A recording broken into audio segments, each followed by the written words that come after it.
నారా లోకేష్ ఉమ్మడి ఆంధ్రప్రదేశ్ మాజీ ముఖ్యమంత్రి, ప్రస్తుత ఏపీ ముఖ్యమంత్రి, తెలుగుదేశం పార్టీ అధినేత నారా చంద్రబాబు నాయుడు తనయుడుగా అందరికీ సుపరిచితం.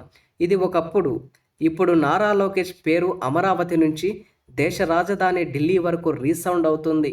పైగా సామాన్య కార్యకర్త మొదలు ప్రధాని మోదీ వరకు అందరికీ కావాల్సిన వ్యక్తి అయ్యారు.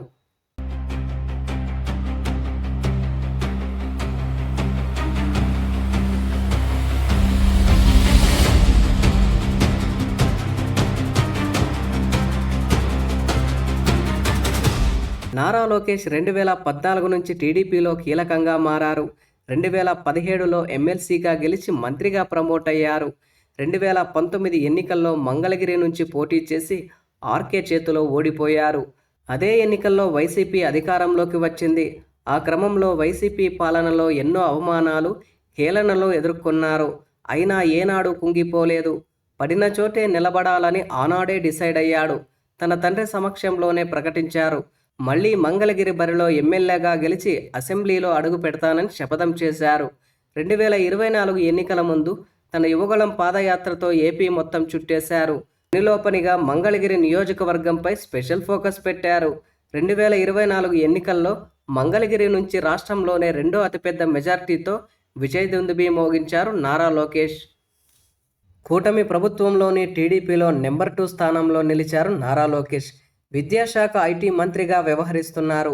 ఏపీకి పెట్టుబడులు, ఉపాధి కల్పన కోసం శక్తివంచన లేకుండా పనిచేస్తున్నారు.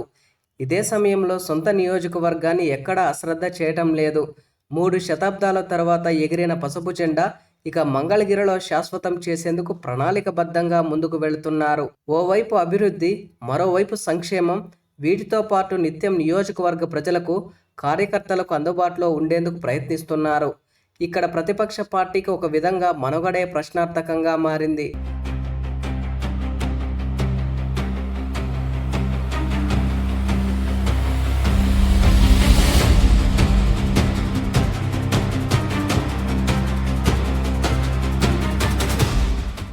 కాదు ఆ పరిస్థితిని తన వ్యూహ చతురతతో నారా లోకేష్ తీసుకొచ్చారని చెప్పొచ్చు.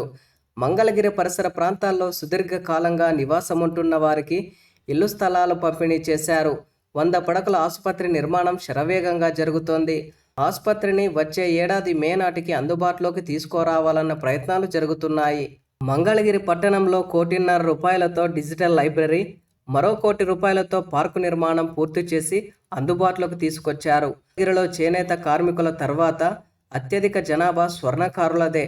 వీరి ఉపాధి మెరుగుపరిచేందుకు జేమ్స్ పార్కును ఏర్పాటు చేయనున్నారు.